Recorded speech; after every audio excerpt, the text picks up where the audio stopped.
established by the Community Corrections Partnership with the acronym CCP. First of all, we'll start off with our introductions.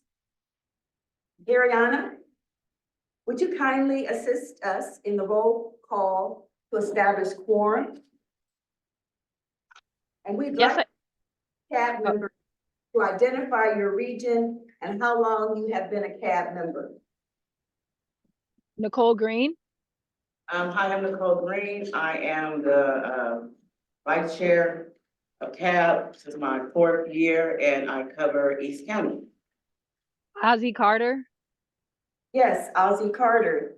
This is my 4th year. I am also from East County and I'm serving this year as the chair for CAB. Brenda Lee.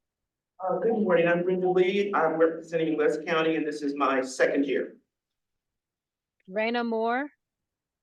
Hi, this is Rena Moore. I'm representing East County and this is my 2nd year. Latanya Thompson. Tanya Thompson, this is my 2nd year.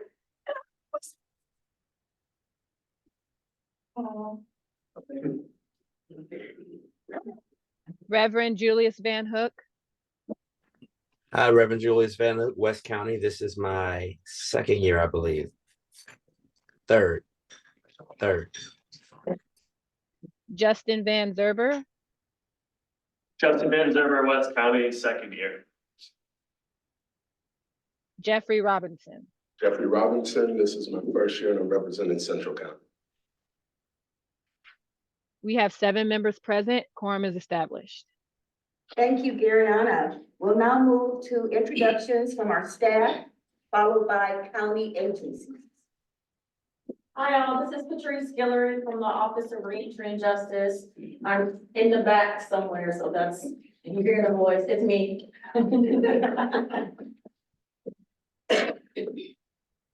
Hello, my name is Gariana Youngblood. I'm also with the Office of Reentry and Justice. Hi, everyone. I'm Michelle Elizondo, Program Coordinator with the Office of Reentry and Justice.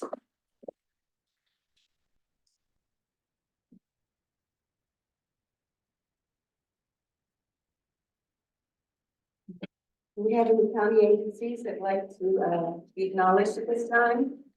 This is Jill Ray with Supervisor Candace Anderson's office. Thank you. Hi, everyone. This is Jody Sickenetter with the Sheriff's Office. Good morning, everyone. This is Alejandra Sanchez from Supervisor Ken Carlson's office. Hi, Susan Woodhouse from the Public Defender's Office. And good morning. My name is Alicia Knuckles with Supervisor Diane Burgess's office.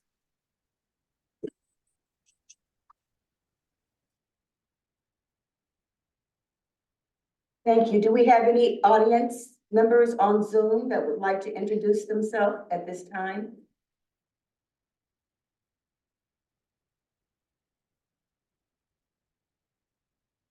If not, prior to moving to announcements, let's set the table for decorum in this venue. Persons who wish to address the Community Advisory Board during public comment on matters within the jurisdiction of the CAB that are not on the agenda or who wish to comment may comment via Zoom or calling in. Those participating in person should make public comments when called upon. Those participating via Zoom should indicate they wish to speak by using the raise your hand feature in the Zoom app. Those calling in should indicate they wish to speak by using *9 to raise your hand and *6 to unmute your phone. Let's take a moment to review our purpose. That purpose is to advise CCP, the Community Corrections Partnership, by assessing the implementation of the County Reentry Strategic Plan.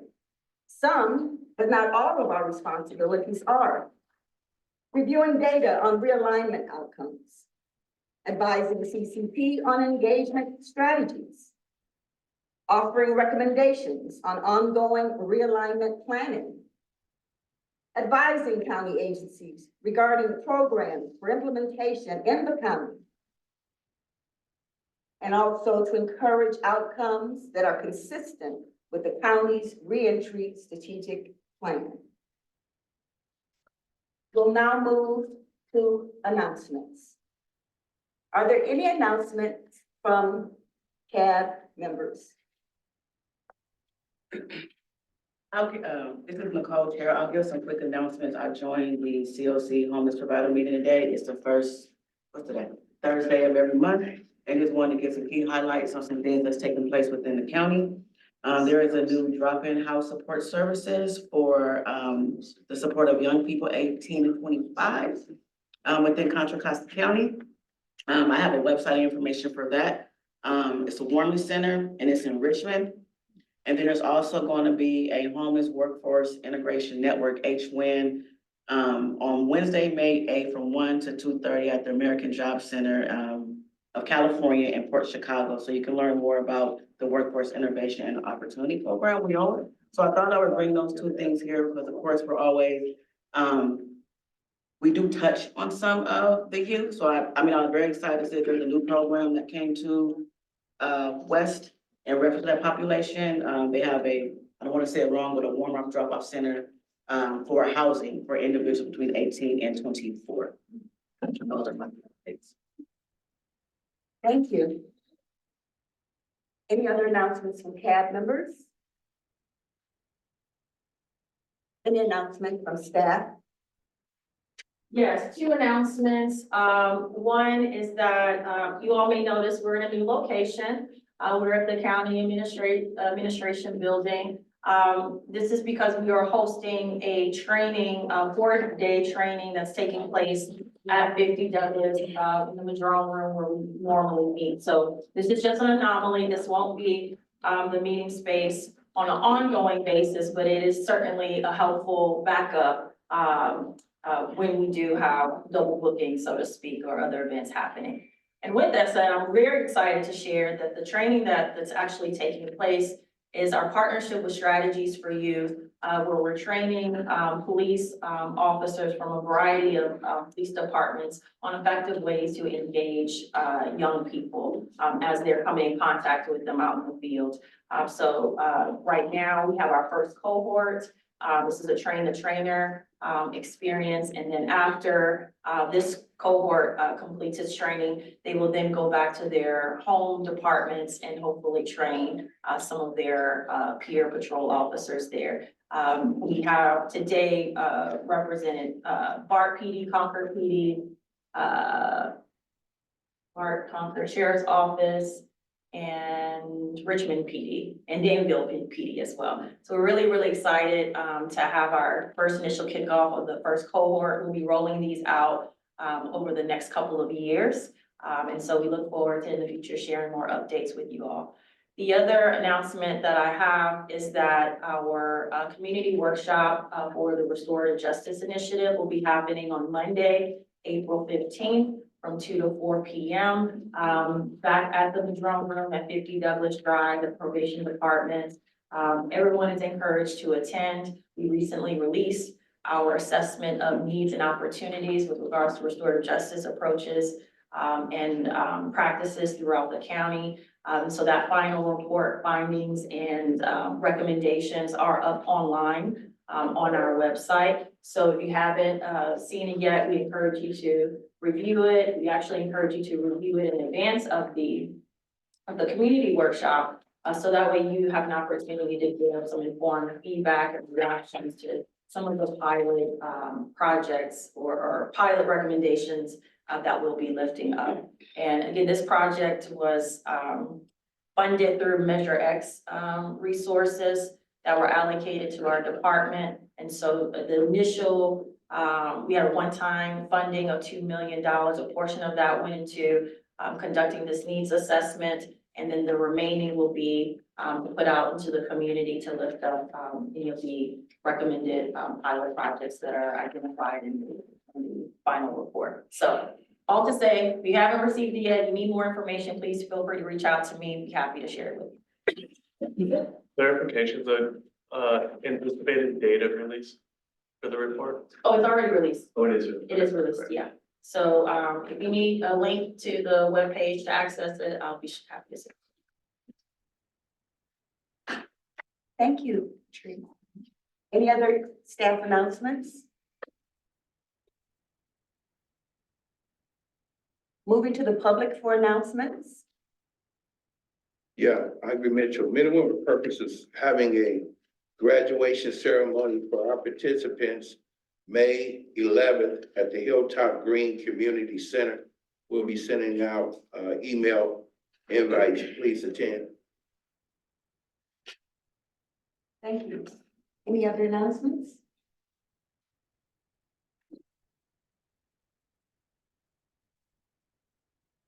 Hearing none, we'll move to our inspirational quote for today. Okay, this is Nicole Green. I'll be reading our inspirational quote for today. In silence, we have an opportunity to reflect, listen, and gain a new insight about ourselves. In silence, we can think, feel, and most important of all, we can breathe. When you seek guidance, understanding, clarity, or peace of mind, the first step is to master the art of silence and to rethink the value of solitude.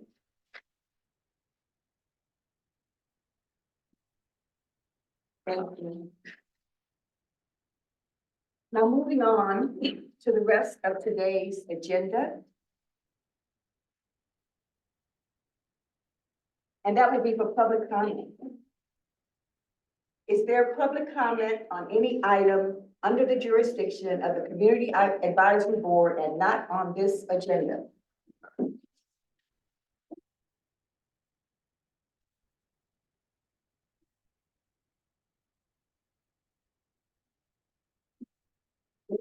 Any hands in the, on Zoom, Ariana? Thank you. Excuse me. Moving on to item number 3, the approval of the record of action from Thursday, March 13th, 2024, general meeting. That's attachment 1. Please see pages 5 through 8. This will be a voting item. Please take a moment to review those minutes, record of action.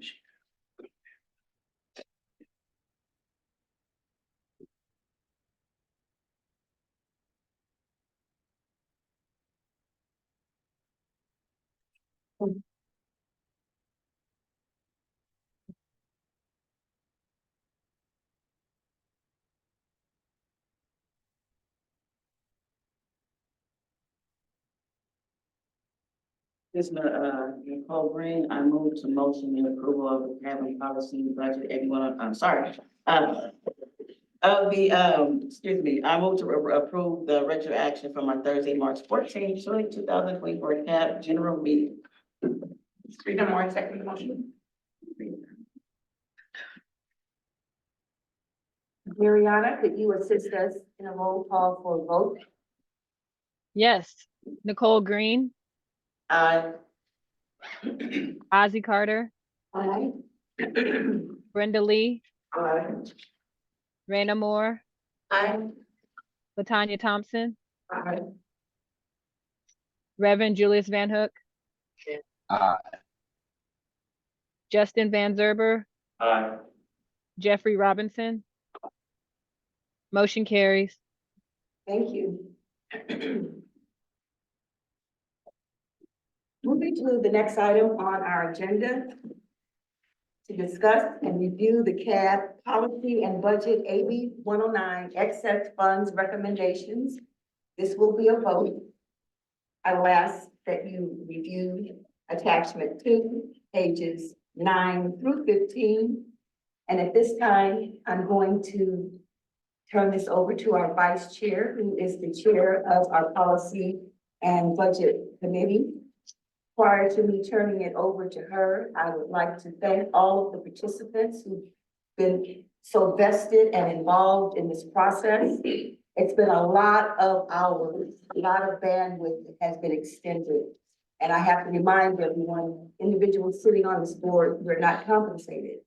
This is something that we do because we have a vested interest in supporting our reentry population. I want to thank the organizations that came and participated and submitted their requests as well. This has been a process that's been ongoing, and we're very, very proud of those who suited up and showed up and helped us through this process. Without further ado, Thank you.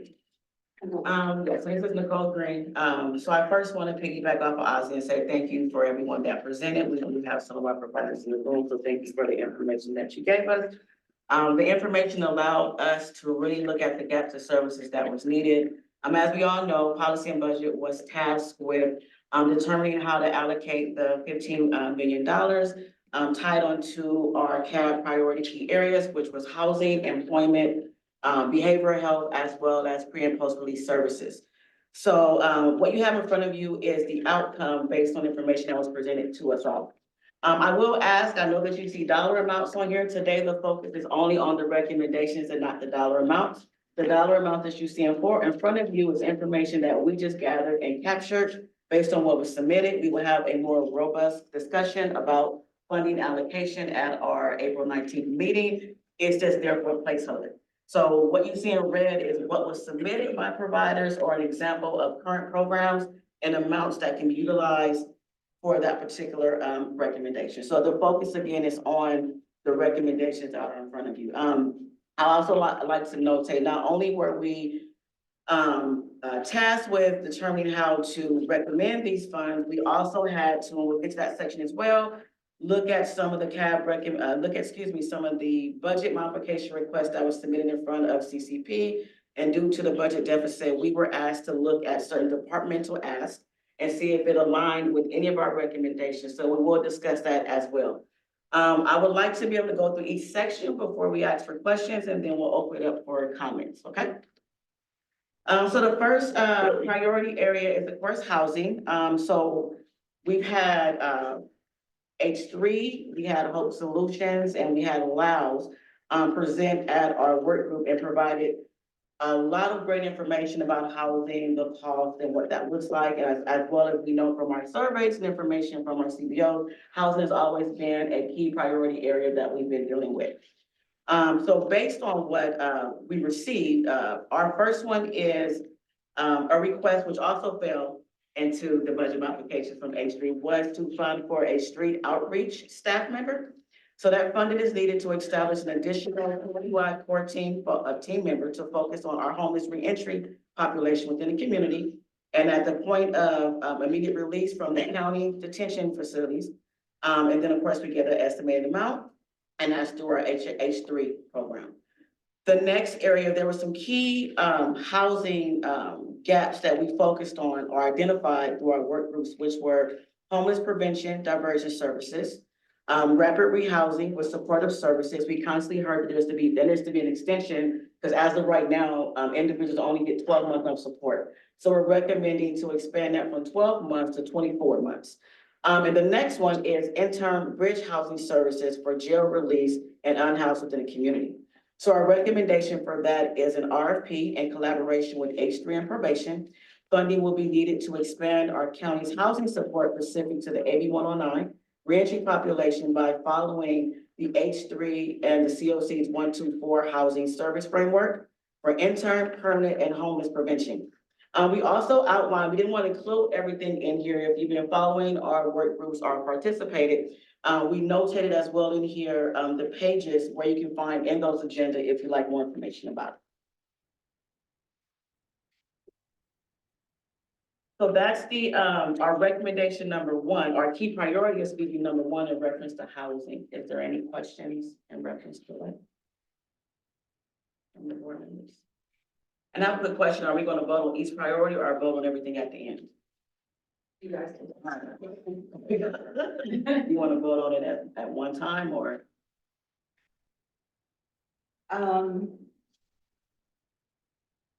I think we should probably hear all of the recommendations first and then vote. So I will move on to our next recommendation. Our next recommendation was, priority key area was around behavioral health. I would like to thank Behavioral Health for their presentation. We received a presentation from Forensic Mental Health as well as AOD. And we like both of their requests that they submitted to policy and budget. So the first one was a behavioral health mobile on-demand pilot. And that pilot will be countywide on-demand mobile outreach services for behavioral health resources that can be accessed anywhere within a community. So it's affording current reentry providers and reentry clients with an on-demand support for behavioral health needs while reducing the wait time and system navigation challenges. The next one would be for a community support worker, CSW staff. They are asking for 3. And the funding will be needed to hire additional community support workers to provide field-based mental health services in the community in partnership with CBOs. And they are typically trained and qualified peer support specialists. So the overall goal is to be able to, as the state, to hire more individuals to focus more on that mental health part in collaboration with CBOs. So those are the 2 recommendations in reference to the behavioral health, and we also notated the presentation that was provided and submitted. Our next priority area was in reference to employment. So for employment, we are recommending a county employment pathway pilot.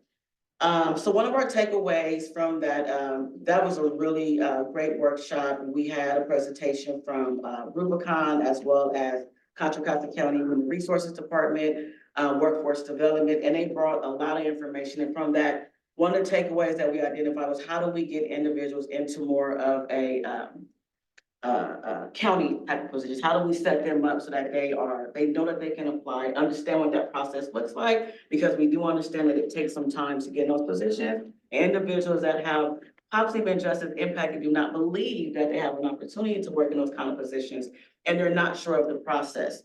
And hearing from the Contra Costa County Human Resources Department and really looking at their process, and again, if you weren't at that workshop, I do recommend going back to look at their PowerPoint because they really broke it down.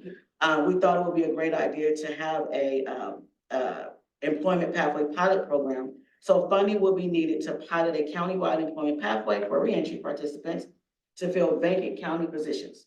To prepare clients for such opportunities, the pilot program would include job training workshops and on-the-job training for preparation and county roles. Establish internships and transitional employment opportunities with the county, the county departments and CBO providers for job-specific roles. So it'll be a combination. One of the things that we wanted to uplift was more collaboration with county human resources and our CBOs for better employment jobs. And then to increase and enhance, pre-release employment service offerings, including identification of immediate employment opportunities prior to release and support job placement. Yes, you can. I'm noticing one thing that was left off that I know Jeffrey raised at the last meeting, which was to ensure that there was a incorporation of clean slate as part of that pilot piece as well. Thank you. And that added note to the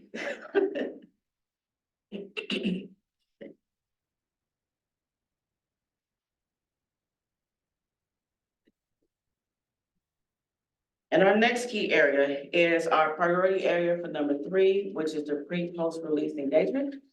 So our first one was, we had a lot of information given from that. So I really appreciate all the feedback from our Sheriff's Department, our inmate programs, Game Plan for Success, Men and Women of Purpose. We also had some community members give information regarding our GI pilot, GI pilot program. So this is the result of that information that was provided. Our first one is the Guaranteed Income GI Pilot Program. So request funding is needed to pilot a guaranteed income program for justice-involved individuals. This additional resource on a time-limited basis provide basic need assistance and offer opportunities toward greater economic security. The next one is West to East Continuous Transportation plus Peer Outreach Support Services. So we are requesting funding is needed for a variety of pre and post-release services to be utilized as system gap fillers to increase client connections to reentry programs while in custody and upon those critical first few weeks following release. The following are recommendations of expansion of existing services based on provider staff feedback and CAP and custody surveys, which include expanding transportation and increased mentoring services upon release 24 hours after hours and weekends and countywide. expanding existing service hours for after hours and weekends, and expand language service for in custody and post-release service provision. I do want to make a note on our CAB, we did kind of break it down at the full meeting about the expansion of women's services and things of that nature. That's kind of what we mean by expanding additional services, in a nutshell. So, if you're thinking about some of those bullet points that you all outlined at CAB, it's part of the expanding existing taking a look at what we already have and kind of expanding on. Okay. And then our last one is, jail to housing placement after hour services. And that is tied to our priority, area 1 for housing services. Funding is needed to provide intern bridge housing placement for individuals released from county jails, facilitated and coordinated by our reentry focused core team at the top. So that goes with that core position that we're recommending. For the pre and post-release engaged priority area, core team members should have the ability to conduct assessments, arrange housing placements, and schedule transportation from the detention facility to bridge housing programs at any time of release. An additional set aside is recommended to account for expenses related to assessing, serving coordination, and placement beyond business hours. So those are our key CAP priority areas for our service funding recommendations. And I will move on to our budget modifications if there isn't any questions on that section.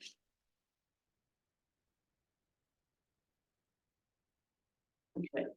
So on page 5, as I mentioned before, CAB was, we were asked to look at budget modifications that were submitted by, for the departmental asks and see if they fall into any of our CAB recommendations. So I do want to thank Detention Health Services, the District Attorney's Office, and the Public Defender's Office for coming to present at our presentations and provide the information that they did. So some of those departmental asks, so the first one is our AB 109 community programs.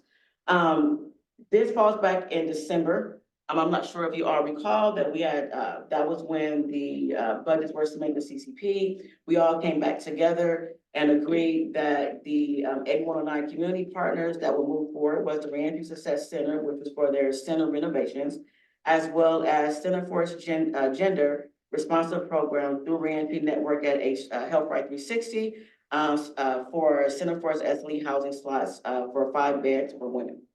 So that's plugged there, but that was something that was already at our December meeting that we all talked about. Then the next is in reference to Detention Health Services, which is a monthly injection-based opiate addiction treatment medication. Then we heard from our District Attorney's Office, which was for our Neighborhood Restorative Partnership Program expansion. And then we heard from our Public Defender's Office, which is for a Client Service Unit expansion. Okay. So those are in reference to our department modifications. And then we also did some additional recommendations for CBO trainings and project support. We heard a lot from CAB and the community in different areas, and we just wanted to highlight there isn't money, dollars amounts tied to this, but we do want to push forward in some recommendations around trainings and support for our CBOs. In reference to housing, utilizing of emergency shelter beds by reentry population, siloed housing processes for reentry justice involved. So there's a breakdown of outline of what that means. Also for our county HR employment area to improve employment practices for reentry justice population.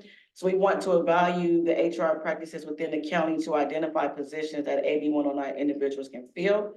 And then we included 4 areas that we want to focus on: the checklist, collect data and matrix related around the number of AB 109 individuals, and provide the community with more information on their nexus determination that they use for those that have backgrounds, and collaborate with CBOs and the clean state. That's where it moved down to at the bottom. We also notated cultural sensitivity, so county staff's training on working with the justice impacted population. We've heard this highly recommended throughout our work groups. It was highly uplifted as well, especially for those that are coming inside of the jails and working with those pre and post release as well. And then for behavioral health, CBO provider staff training on working with reentry clients with behavioral health challenges. So those are all of the recommendations. And then before we go into discussion, I want to point out, as I said before, we were assigned to determine how to recommend this $15 million. And then we were also asked to look at this and figure out where those department asks could fit in. So one of the recommendations I wanted to bring to the table, and it's completely up to all of you, was one thing I thought at our last meeting was look at to ensure that we can fund our recommendations first, which is why you see the amounts, on there as an example. And then possibly after we look at and identify that our key priorities that we came up with cap our funding, then look to see if we're able to fund these departmental asks. So although we're having a more robust conversation on the 19th, this outline kind of gives you an example of, based on the amounts that have been presented, we actually have about 4 million left over. So we are able to actually fund our key priority areas and also fund the budget modifications in front of us with money left over for us to kind of figure out where we may want to move that around. And I will stop there and open the floor up for members' questions and comments about any of the recommendations that I just went over.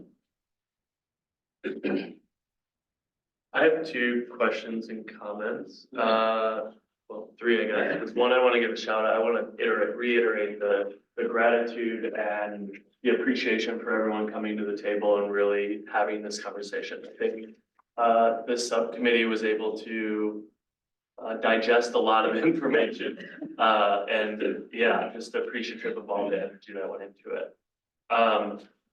My 2 questions are on the additional recommendations and then on the budget modification. So we don't have any money tied here, but looking at kind of the balance of unallocated funds that we have available, is there an opportunity to tie some funding to this to offset costs and stress on the county? Because we're asking them to implement these processes without any incentive or any dollar.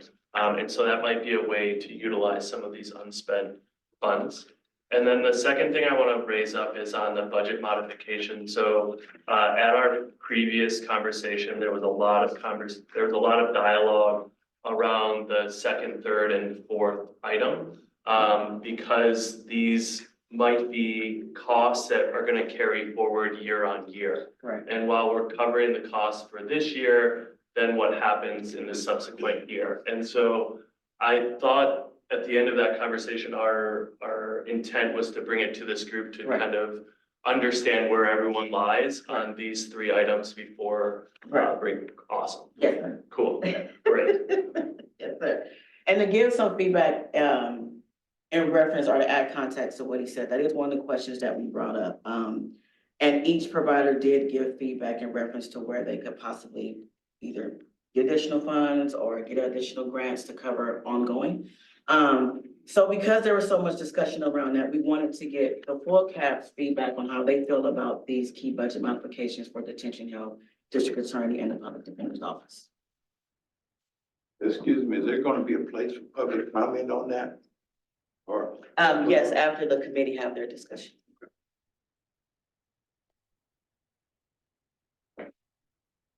No feedback from the committee, no?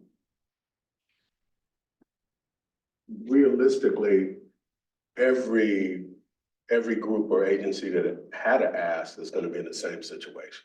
Correct. They're all going to have to figure out a way to fund their program or their process continuously. So I don't see those 3 groups as being any different than the others that had an ask. So I don't see it as being a unique situation. I'm kind of curious about your question. Are you saying that they should be funded more? They shouldn't be funded? What are you asking?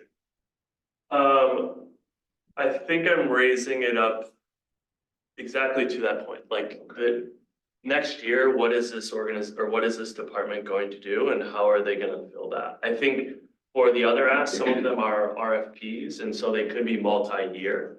And so that funding could be extended over a longer period of time. But this is for like a staff person for next year, right? So then the subsequent year, how do we identify that $200,000, especially since the AB 109 funding is decreased this year and we don't know what the following year is going to look like.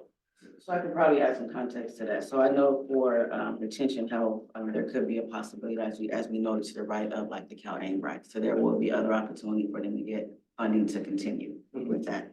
District Attorney's Office, I know that they're lifting up in other sectors about funding, so there could be opportunity to get additional funding elsewhere at other pots of money. So it's been uplifted, excuse me, in other sectors as well.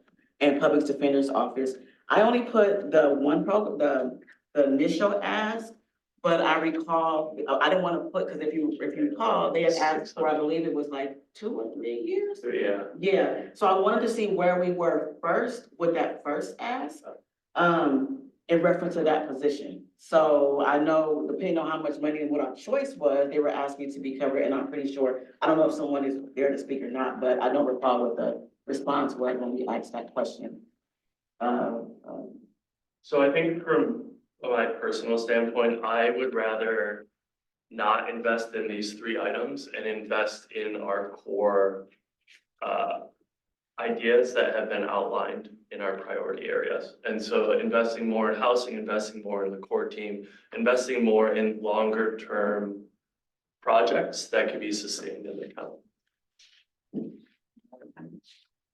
And I disagree because it's the same population.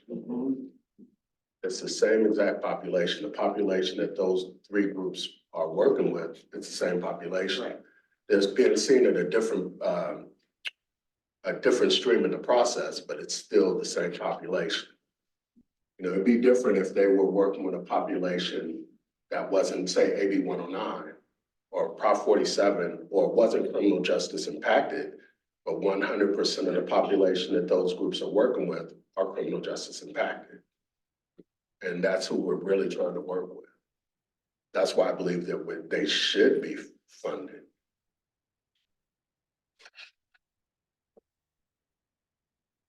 I'm in agreement with it because a lot of this impacts going back into the system.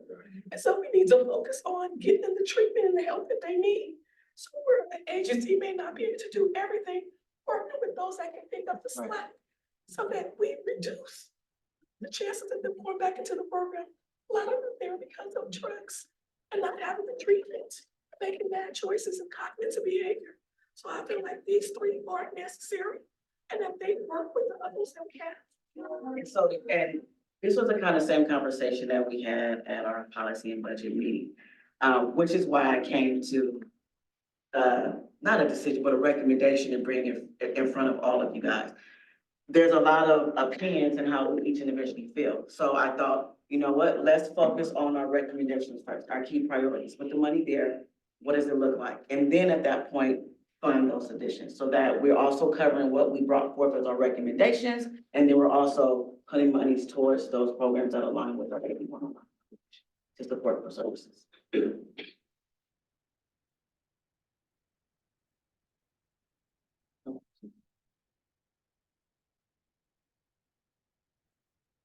I don't see any more questions from the committee. No questions from the committee? No? We have questions from the public. Yeah, so it's on the same item that's on the board. 24-25 budget modification request. Minimum Purpose made a request and it was voted on and approved, but I don't see our $51,000 up there. It was Mr. Carpenter tried to get that passed through at 100, but since we only asked for 51, this board voted and passed it, but I don't see it up there.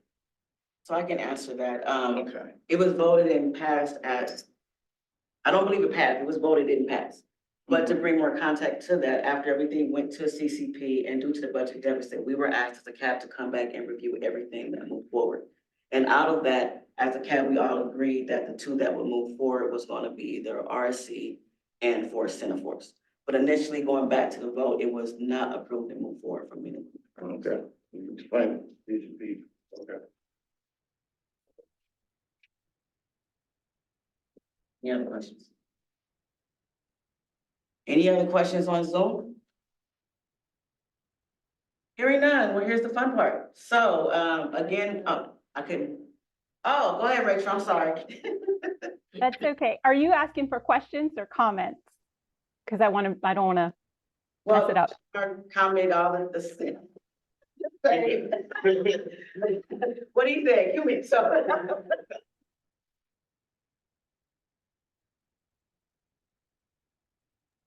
Wait, did you just ask me? Sorry, I didn't hear. Go ahead, go ahead.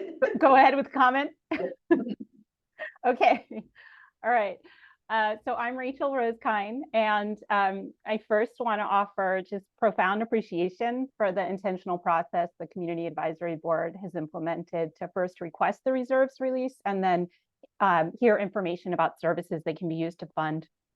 And in particular, I want to uplift the transparent, equitable, and public process that has allowed a community member like me, unaffiliated with any department or organization, to present and submit a request based on my passion, knowledge, and experience in this space. I also want to recognize the generous support from county staff, Patrice and Garyana, and the CAB members have shown leadership and diligence in considering the unmet needs of justice-impacted residents. This is not an easy job, and let's remember they are not being paid to do it either. They have done it with great skill and deliberation. Second, I want to express gratitude for the subcommittee's recognition of guaranteed income's potential to change not just individual lives, but the stories we tell about them. As one participant in Gainesville's Just Income Pilot shared, this program has changed my life. It makes a person want to do what's right when there is someone on their side trying to push them forward. Another participant simply stated, guaranteed income made me feel that I exist in the community. Guaranteed income is about restoring justice, uplifting humanity, and bestowing trust. While my initial request for pilot funding was for at least $1 million, a $2 million allocation will be a more meaningful investment in this critical intervention in the population it's intended to support. A longer duration of unrestricted cash payments has proven more effective at generating lasting outcomes and transformative impacts on participants' lives. And two, given our high cost of living, we must ensure that the payment amount is substantial enough to be meaningful. Santa Clara's pilot for justice-impacted individuals is funded through a total $4 million allocation. CAB members, I urge you to fund a guaranteed income pilot for our reentry population so we can end the punishment that persists past prison gates and provide an authentic opportunity for people to return to their communities with the grace and resources they need to remain there and thrive. Thank you. Thank you. And I see another hand. Thank you. I'm sorry, I can't see your name. I apologize. My glasses. Tamani. I can't see it. Tamani? Hello. Thank you. My name is Tamani Drew. I'm the site director of the Contra Costa site for Young Women's Freedom Center. I am a part of the Budget Justice Coalition and hold on, let me pull up my comment, but I want to thank this team and this board for putting in the efforts to invest in our community. I really appreciate this, and shout out to Rachel for advocating for this. So Young Women's Freedom Center in Contra Costa County has conducted participatory research through 200 surveys in areas most impacted by poverty, incarceration, and criminalization. We found that the system that is most impacting young women and trans youth of all genders, 14 to 25, is poverty. Through our work and deep research, it is found that poverty is the root cause of incarceration and criminalization that leads to generational harm and violence. The recommendations that we developed to address this social issue is an increase in workforce development programs that lead to meaningful employment, and the pilot GBI program of $500 a month for Black and Indigenous young women and trans youth of all genders in areas most impoverished and in poverty in Contra Costa, following the zip codes for 94565, 94509, 94519, and 94801. It is in 94805. It is detrimental that leaders of CCC invest in our communities that are most impacted so we can stop surviving and start thriving. Please push this forward. We need it more than ever in our community. Thank you. Thank you so much for coming today to speak and add more content to the GI. And I believe we have one more hand, Mr. Delbert. Hello, my name is Lauren Dalbert, and I'm a resident here in Bay Point. I grew up in Richmond, and basically, I just wanted to share, my experience with guaranteed income as a, twice formerly homeless disabled veteran who is now working with RCF Connect, running a poverty fighting initiative in the city of Antioch, and it's bringing a sense of hope to our communities that really don't have a lot of hope. The only reason that I'm able to do the work that I'm doing now is because, I'm part of a permanent federal government guaranteed income program called VA Disability. And prior to becoming a participant in that program, I was homeless and unemployed for 5 years. But, since receiving those payments, just around under $1,000 a month, which I have been receiving regular cost of living allowances. So now I'm receiving somewhere around $1,300 a month from VA disability, which is not negatively impacted because I work a full-time job now. It just allows me the space to embody, this genius that I have for trying to create change in the community. And, that's the real result that we're looking for by providing folks with a permanent income floor, is to be able to then unpack generations of trauma, whether it's from military or being born in a oppressed demographic, being able to remove that trauma so that folks can then begin to, tap into their personal expression of genius that they can use to then support the community at large. And specifically related to the reentry population, my brother is also a formerly homeless disabled veteran who is disabled at 100% with PTSD. And for a good portion of his life as a civilian, he would be considered a career criminal because, he was trying to survive. He was basically an unemployable veteran dealing with mental health issues and drug addiction. And, that leads to particular behaviors. But once he was able to get that 100% disability from the VA, he has had no trouble with the law since then. So he wasn't a career criminal. He wasn't a criminal at all. He was just unemployable and he had to have some way to survive. And so I just like to share those, personal life stories of the positive impact of when you know that for the rest of your life, you at least have a permanent income floor. It changes how you walk through life going forward. Thank you. Thank you so much. Next we have Ms. Chavez. And if you can please hold your comments to at least 2 minutes. Thank you. Hi, my name is Erin, and I'm a California Justice Leaders member working with the Young Women's Freedom Center, and I'm currently a resident of Contra Costa County. I think that the guaranteed basic income would be great for communities, the lower income communities, because money is not something that everyone has access to in low income communities like myself, or the homeless, the formerly incarcerated, or those in foster care, and those just struggling to make a living. And also people need help with paying their bills. They're not getting really paid enough to just be able to pay their bills and take care of their families. It's 9 times out of 10, one or the other.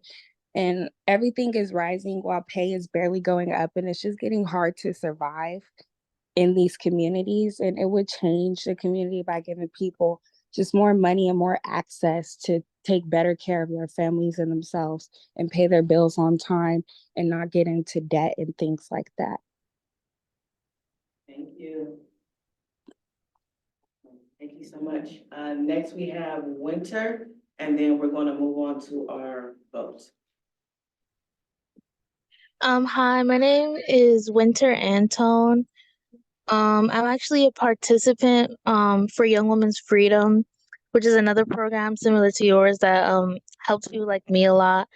I just turned 18 in February, and I'm currently homeless. Me and my brother are currently homeless. He's 24. And I also ended up having to drop out of school due to not having like stable transportation and like enough money to get back and forth, things like that. And I'm currently a resident in Contra Costa County. So programs like this just honestly like save people's lives, not to be dramatic, but like it really does like help people and guide people in life because like basic resources like food, water, clothes can be so like difficult to attain when it shouldn't be. It should be free, but you know. Um and it's so hard for like everyday people, especially like young people, women, black people, people of color to attain these things. So I really appreciate programs such as this and Young Women's Freedom and other programs that have guided me because like with Young Women's Freedom, I'm like already on a great track. I didn't have an ID, I had no money, no clothes, and I already like have all of that. So Young Women's Freedom and this program is honestly like changing my life. Like I would be on the streets right now without you guys or programs like this. So thank you so much. And yeah.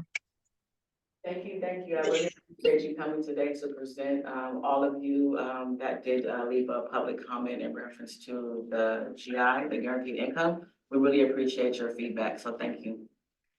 So any other comments? Okay. So no more public comment. We'll go ahead and move to vote for the recommendations around our key priority areas, housing, employment, behavioral health, pre and post release, as well as the recommendations regarding the budget modifications, as well as the additional, I forgot what we titled it, the training, the very last page. Training and projects. Thank you, because I moved to the side. So I'll pass it back over to our chair for the voting process. Well, thank you, and thank all of our participants, all of those that came in to give support to their specifics, guaranteed income, and all of our particulars housing. We've covered a gamut today, and the next item is to vote. So I will be looking for a motion.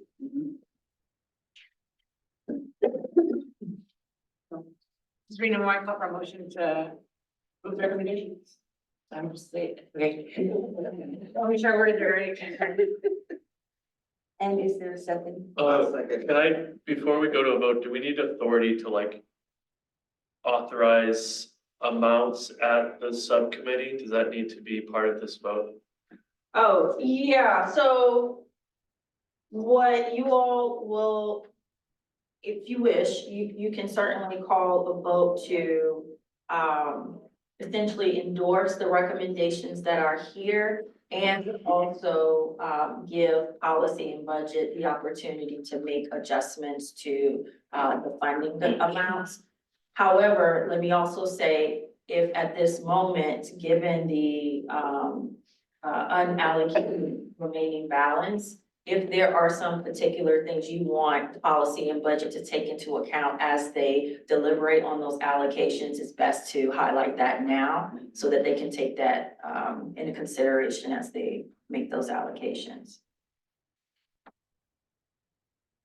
Okay, that was a lot. So probably we want to go back and find out if there are any specific allocations that we would like to have made prior to policy and budget going back to review the recommendation. Are there any specific adjustments that the board would like to see? Well, we specifically like, I like Rachel Wilkine's recommendation to increase the amount for the GI program. Oh, you can, yes, okay.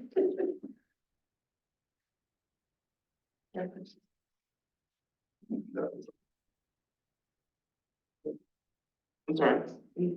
No, I'm good. I'm sorry.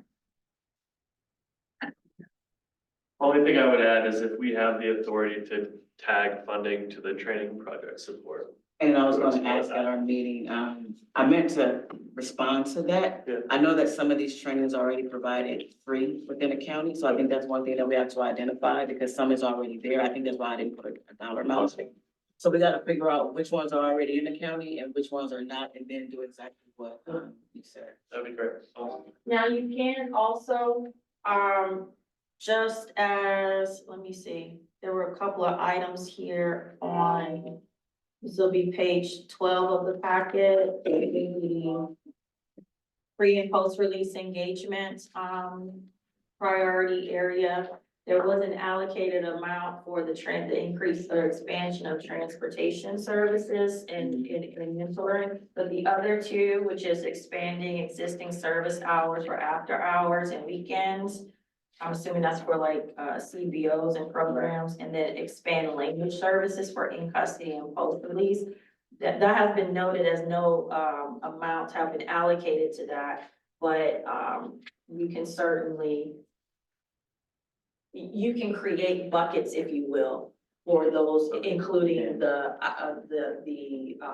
additional recommendations at the end training. So you could maybe say you want to set aside this much for training, this much for language services, this much, whatever the case may be. And then that way, as agencies have an opportunity after the fact, can kind of maybe make a request for resources to cover some of those items. That's one way to go about it.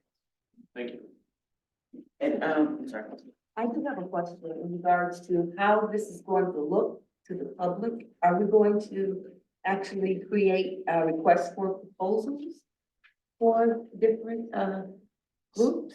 So that hasn't been completely outlined yet, but in certain sections, we did notate where we're recommending a request for proposal. Okay. Like, for example, the housing area, the pilot for GI. So who will be tasked with the verbiage and what would that look like? That would be actually, so the first part is to get the recommendations approved, now to be like task number 2. Okay. If I'm explaining it right. Yeah, so for any of those items that would be, RFP'd out or where there would be a competitive bidding process, you notice on this table, there's also that last column that would say the administrating agency, basically. So what you would ideally do here is whoever's the agency that would be sort of overseeing this particular project, it would be within their wheelhouse to then create a RFP process. If you want to ensure that CAB has a voice and a say in the development of, and also the review of those proposals that come through, we can certainly note that and be sure that that's included in your presentation to CCP as well. I would definitely want that notated because I want to keep points when it came to, for example, H3 or the other pilots. I wanted to make sure that CAB had a voice or a part of that as these things were getting created.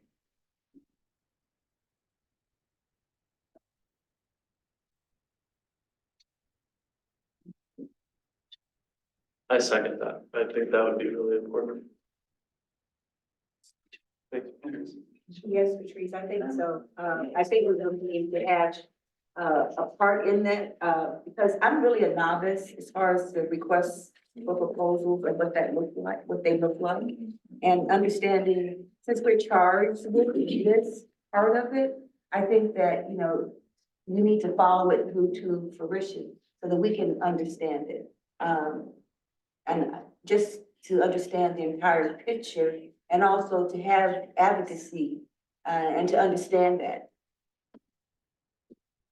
I have a question on that, Patrice, and it might not be answered here, but who would then have final say? Like if we say H3 created a proposal and shared it with us and we gave them feedback, like who would have final authority to get that out the door? It would be H3. Okay. Because what your recommendations would be is that you're allocating this amount to that agency to administer.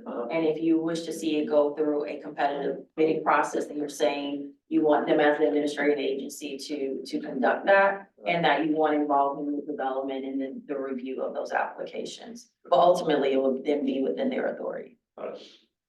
Did you hear that? Yes, I know the process. I'm already, I did want to ask, because I know that we talked about expanding existing service, but I wanted to uplift, and I think I left it off, part of that section where it's 1, 2, and 3, to ensure that we do an expansion on women's services. I know we talked about it to make sure that that's kind of pulled, right there, she have right there on the screen, where we said expand transportation. Yeah. So how Patrice said, make sure, you know, we can do like a bucket or allocate certain funding to training or to language, maybe also, so that the women don't get lost into all of this to ensure, and then I guess we can kind of talk more about what that looks like.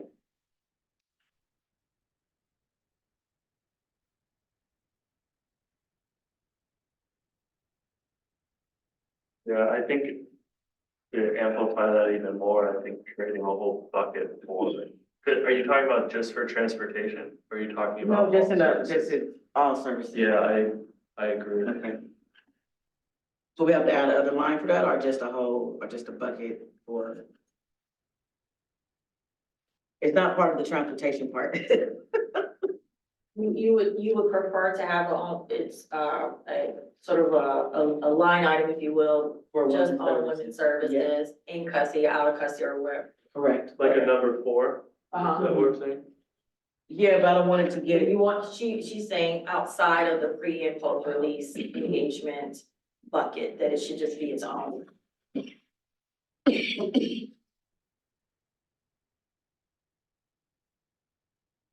no, it can go there, it can go for it, I see what you're Okay. saying, it can go for it. Okay.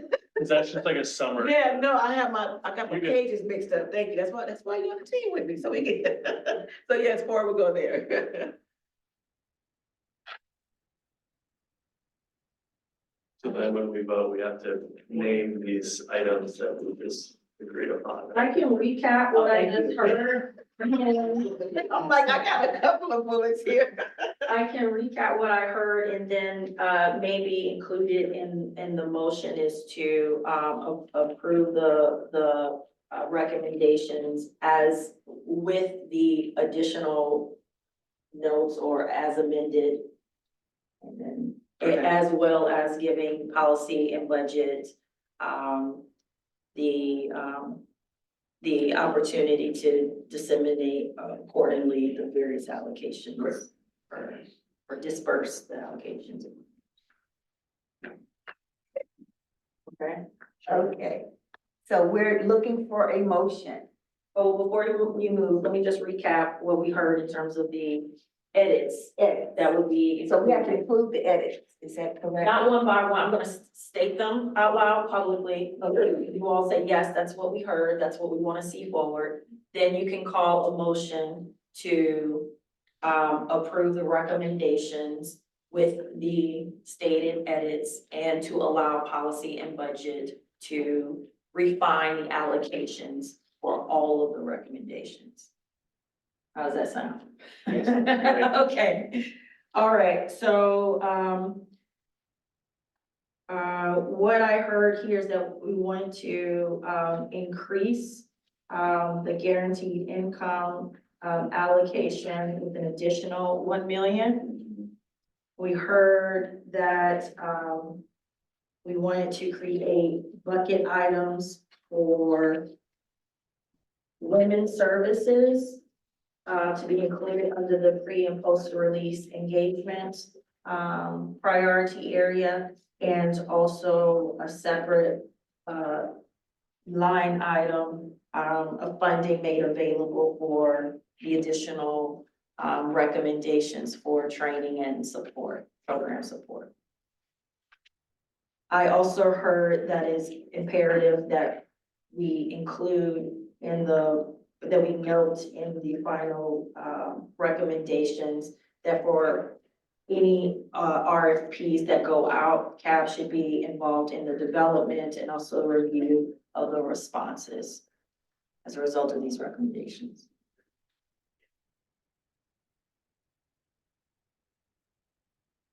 Did I miss anything? Okay. Just on that last item, do we need to be more specific about like what that ask is of review? Like, I'm just thinking about timelines. RFPs take a long time to one, develop and then get out into public. And so having another step where another body has to review it and we all have to be at a meeting in order to do that just adds a big chunk of time.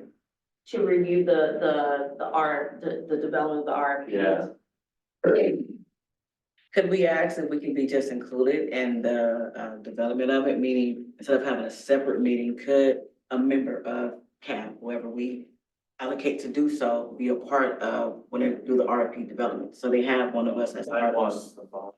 So the full body, I mean, and bring it back so that there's not separate, like someone's there as they're creating it and then bring it back to the full body for feedback. So what I can share what has been done in the past is that, in previous settings, an actual draft of a RFP has been presented to a full group to get feedback. So what can be done is that whichever administrating agency is going to do an RFP for the service, that they build into their timeline, presenting a draft to CAB at a future CAB. Okay, I like that. And then also that when they issue out the RFP and they conduct the process, as they collect responses and form what's called a review panel, that a member of CAB, assuming that member is not, doesn't have any conflict of interest, can simply serve as a review panelist.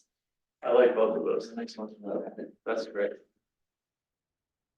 So can I just ask a clarifying question or make a clarifying statement? So the submitted RFPs, the ones received to be reviewed, are not public documents. No, That's why a member of CAB could sit on the review, yes, but it won't come to the full CAB. that's correct. A draft of the RFP to be issued can be reviewed publicly for feedback. But the actual applications in response to an RFP will not be reviewed publicly. And so a member of CAB can sit and review on the panel.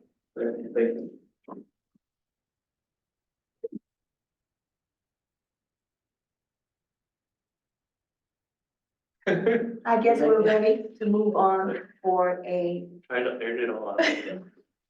Good questions. How specific and clear you guys are. I just want our voice heard.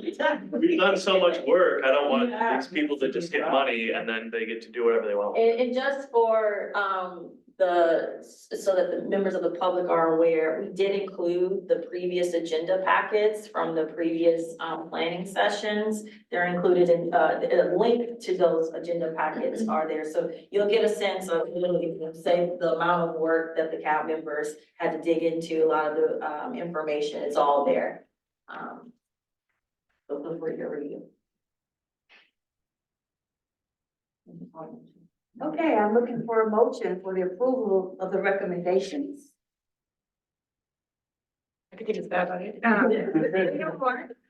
call for a motion to approve the recommendations as commented and to allow policy and budgets to refine the allocations with all the recommendations. Is that right? Yeah. Jeffrey, I second you. Thank you. Garyana, could you assist us with a roll call for a vote?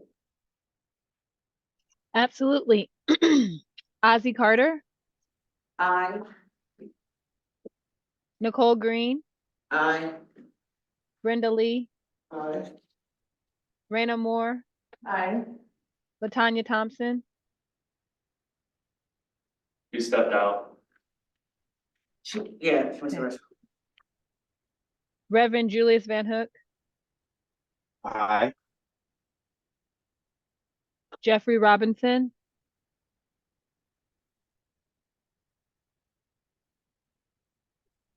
and we're just waiting for Latanya's vote. Vote. Oh, you didn't call Justin? I called Justin, right? No, Justin, I didn't call you. Sorry. Justin Van Zerber. Yes, Sorry, Justin. you're good.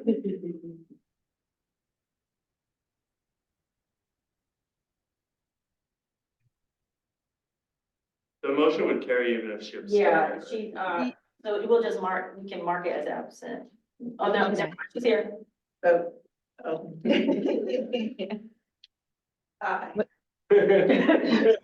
Motion, thank you, Latanya. Motion carries. Thank you so much for your time and commitment.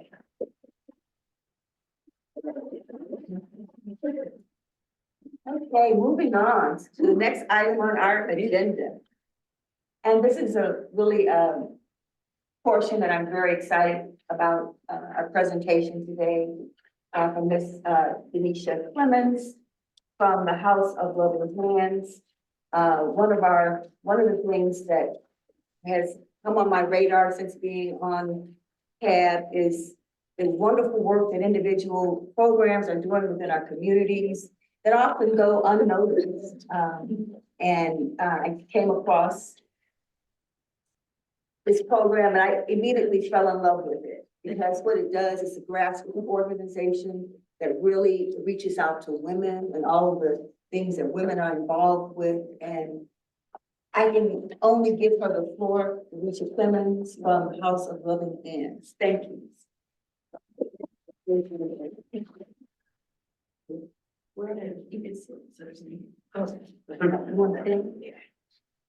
Hello, everyone.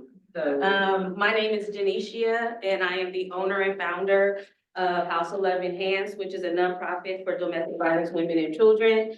And I want to take the opportunity to say thank you to CAB for giving me the opportunity to present a little bit about House of Loving Hands, what we do, and how we service the community.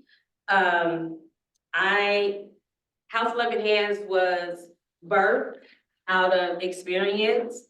I say that I am a conqueror and not just a survivor, because if you think about a survivor survives something. They survive death, or they survive something traumatic. But I'm a conqueror because I have overcame it, and I have conquered it. I am victorious in it. And so therefore I have started House of Loving Hands. We are a nonprofit in Richmond, and we also service the Contra Costa Bay Area, San Francisco, Oakland. With our services, we provide 24-hour to 48-hour services, emergency shelter for these women. We provide food, clothing, resources for them. And when we are dealing with them, I am always trying to see what else I can do to build who we are, and then also join into the community. I have been cleared to do classes at the West Contra Costa jails. I'm also trying to see how we can get in the rooms where when they're being released from prison or from jail, that we can sit there and give them some of our resources and navigate them through, so when they're coming out, they have stability when it comes down to abuse, dealing with trauma, and things of that sort. One of the things I say for my nonprofit is, you're not alone, it's not okay, and it's never ever your fault. I am my sister's keeper. I actually wrote a book regarding my life being a conqueror. The good thing is I just got it translated from English to Spanish. So I'm excited about that, to be able to reach even more of the masses that's in our community. If I can get the next slide. What is abuse? Abuse, according to Gale Encyclopedia, defines abuse as any action that intentionally is going to harm or injure another person. There are over 120 types of abuses. And when I'm doing classes, when I'm doing workshops, I'm just kind of going over some of the things that we go through, because a lot of times people don't feel like they're being abused if they're not physically being hit. And so I try to let them know that there is physical, emotional, mental, verbal, financial, spiritual, sexual. So just because you're not being physically hit, you can be getting your money withheld. You can be the one actually putting the checks into the house, and you can't even get the money. You are being called out of your name left and right. Nothing on your birth certificate has none of those names that you're being called. But simply because you're not physically being hit, there are different types of abuse, and we like to let them know. And I deal with a lot of young ladies that's like, well, he doesn't hit me, but he calls you out your name, or he's trying to keep you away from the family. And they don't recognize that as that's a type of abuse. Next slide. According to the National Coalition Against Domestic Violence, 1 in 4 have suffered, seen, or experienced some type of abuse. 1 in 6 men have also suffered, seen, or experienced some type of abuse. And we don't talk about it a lot, but men are also abused. But a lot of times they won't report it because they're not taken seriously because they're a man. I always let people know that women can be abusers too. But because I deal with women, that's what we're going to be discussing on today. In 2019, 2020, domestic and family violence was the main reason that 82,300 people asked for help. On an average, there are over 20,000 calls, I believe, a minute on the crisis hotline. Since COVID-19, domestic violence the rate has gone up 33%. There is this cycle of abuse. There's the honeymoon, there's tension, and then there's the explosion. The honeymoon is, oh my God, I love you, I can't live without you. Then it gets to the tension part where nothing you do is right, nothing you say is right. You're being insulted, you're being belittled, you're being humiliated, and then there's the explosion. This is where knives, guns come into play, door slamming, throwing things, physical abuse, circle of abuse, cycle of abuse. Signs that you may be in an abusive relationship. Someone telling you you never do anything right, show extreme jealousy, prevent or discourage you from spending time with family and friends, insulting, demeaning, or shaming you, especially in front of people, preventing you from making your own decisions, controlling your finances, financial abuse, pressuring you to have sex, pressuring you to use drugs or alcohol, intimidating you through threatening looks or actions, intimidating you with weapons, guns, knives, destroying your belongings. What I always tell families, what I always tell women, never degrade them. Never humiliate or belittle a woman for staying. Just because you feel like she should be getting out of that, statistically, it takes 7 times before a woman leaves for good. And so you never make them feel worse than what they're already going through. You support them the best way that you can. And when she does get the courage, when she gets the resources, when she gets the finances to finally to say, enough is enough, then you congratulate her. And you let her know that she is somebody. There are 5 steps to stop abuse. It stops it, curbs it. And one of the things you have to realize is you cannot change anyone. You have to accept what they're doing in the matter of you will never be able to control them. 2, reach out to family and friends. 3, educate yourself on the different types of abuse. 4, put boundaries if you can. And 5 is what I always tell women, try to get a safety plan so that when you leave, you can leave safely. These are the different resource numbers. On my website, I have a plethora of resources from homelessness to domestic violence to disability, and that's on my website, houselovinhands.org. And this is the part where I kind of, after I did said everything, I say, breathe, right?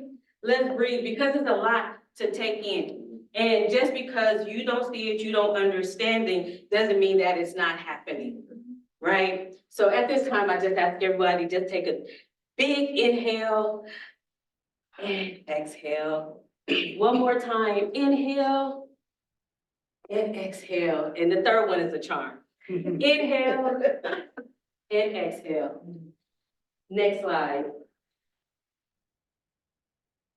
Our prime purpose in life is to help others. And if you can't help them, at least don't hurt them. I got this quote for Almost Christmas, the movie, hilarious movie, but it says a lot. If you can't help them, don't hurt them. And then just like we have other situations where kids are involved, and just because you don't have kids, but you see a child getting hurt, don't you want to step in? Don't you want to give the resources to be able to get them to safety? And that's how we look at it for women. Now, some of the things that House of Loving Hands does in the community, we try to grassroots. So on top of helping women with helping them get to safety and providing resources, food and clothing, we also want the community to know that we're here from them. We're here for them. And so there's a few events that we do a year. Last year, we did our Thanksgiving community dinner, where we service the veterans, the unhoused, and just family communities. And we were able to feed 206 families on Thanksgiving. For Christmas, we adopt between 100 and 150 kids. We have Santa Claus, as you see. We do gifts. We partner with other organizations. I feed them lunch from Everson Jones. You know, we have, what is it called? The hot chocolate bar. We decorate ornaments, we decorate cookies, and we just let the community know that they are loved. And coming up, we are going to be, next slide. We are already in preparation for our 4th annual community barbecue, which will be July 27th. At the Bay Area Girls Club, we will be providing 300 lunches, first come, first serve. We were able to get some sponsors. Soul for Souls are actually going to be donating 150 pair of new shoes. We're going to be trying to give away coats, community back to school backpacks with supplies. We're going to try to have barbers there to have the kids' hair cut. And my whole idea is just to get resources, first of all, back into the community, and then give them the items that they need. Because sometimes kids go back to school with hand-me-downs for 2 and 3 years, holes in their shoes, holes in their clothes, no jackets. And so I want them to be able to go back to school on the same playing field and feel and go back to school with dignity and just ready to learn. We are always asking for funding. We are always looking for sponsorship, investors, and these are different ways on the outskirts to be able to donate to House of Loving Hands. Once again, House of Loving Hands is here for you. Remember, it's not okay. You're not alone. It's not okay, and it's never, ever your fault. I am my sister's keeper. Next slide. Thank you.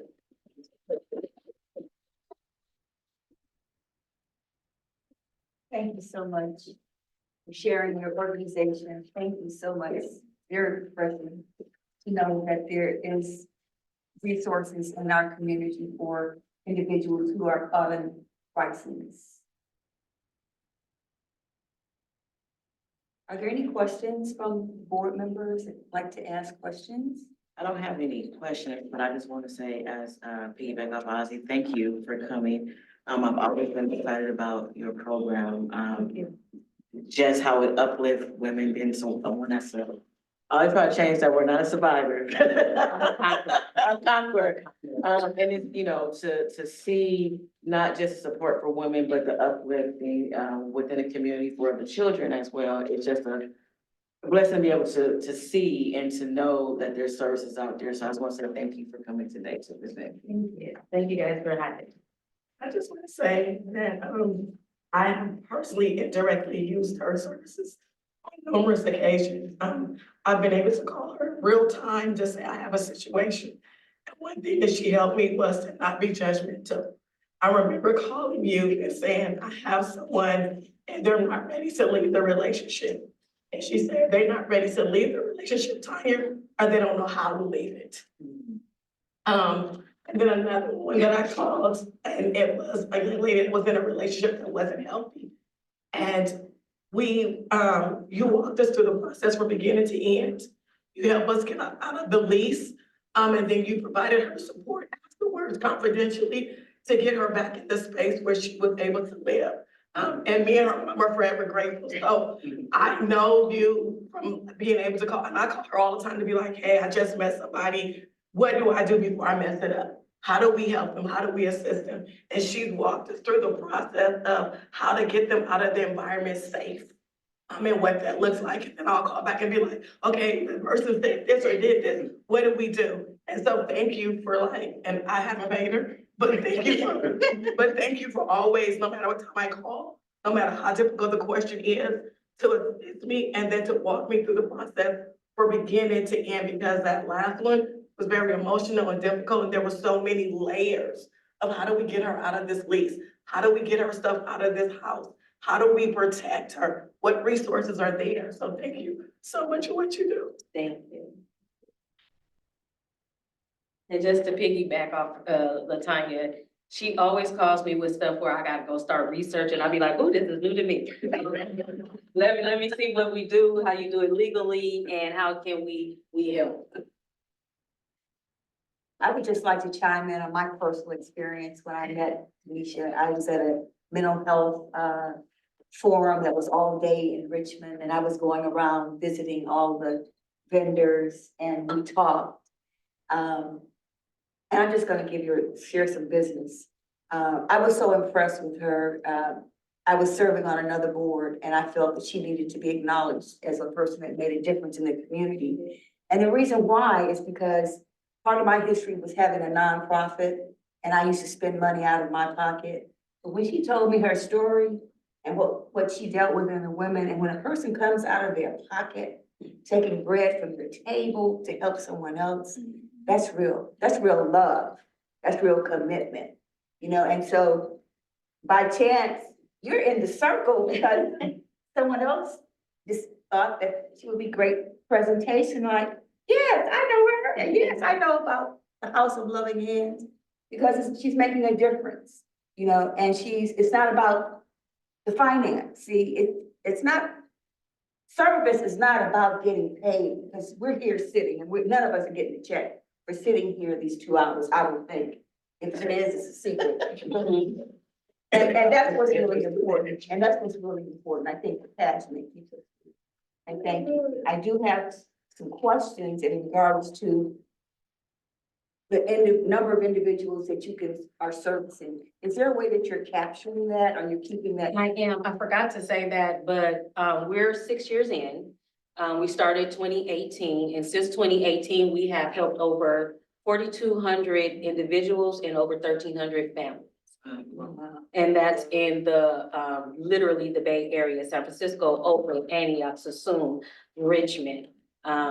We've even gone as far as Sacramento to help people and Tracy. Thank you. The other thing is that I heard in your presentation that you're actually going into the jail.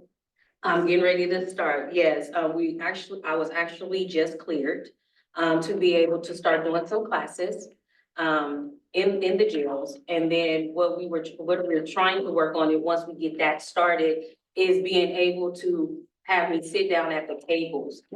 And when ladies are about to be released, me sitting at that table, giving support the best way that I can. Great. Are there any other questions? In regards to housing, when people are kind of leaving an abusive situation, what type of services do you guys offer for that? That's one of the services. We provide 24 to 48-hour services. A lot of times I like to give them the resources because the numbers I give, I can't call them personally. They want the client to call or the participant to call. So I give the resources. So for example, if I give the resources and they call Family Justice Center. Family Justice Center, we just had an incident where they were like, Nisi, we need for you to house her for 24 to 48 hours while we're working on getting her permanent housing, while we're, getting her set up. can you do this? So she can just be out of the situation while we're trying to get her to the next level of support.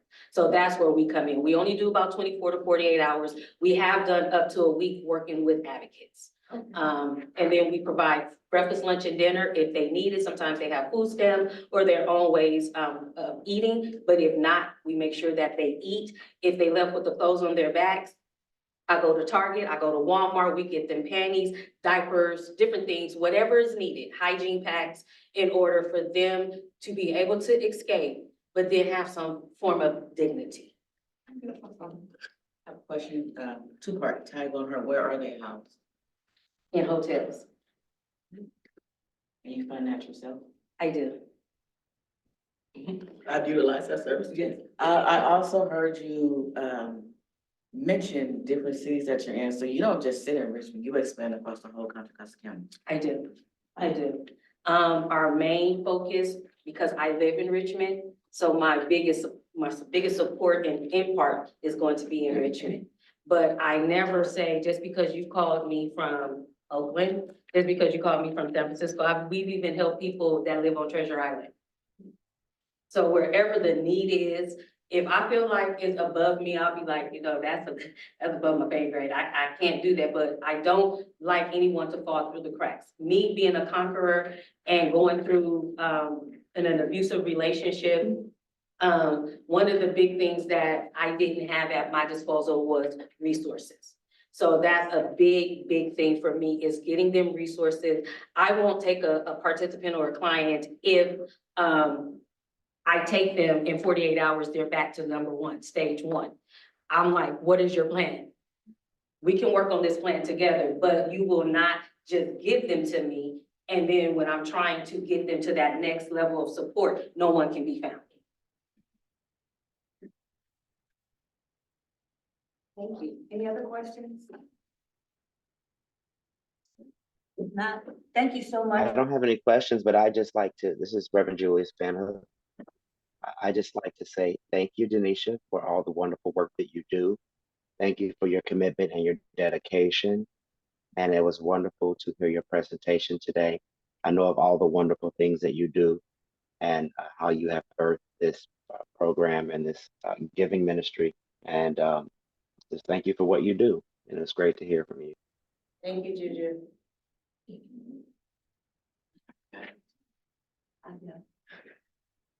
Any other comments?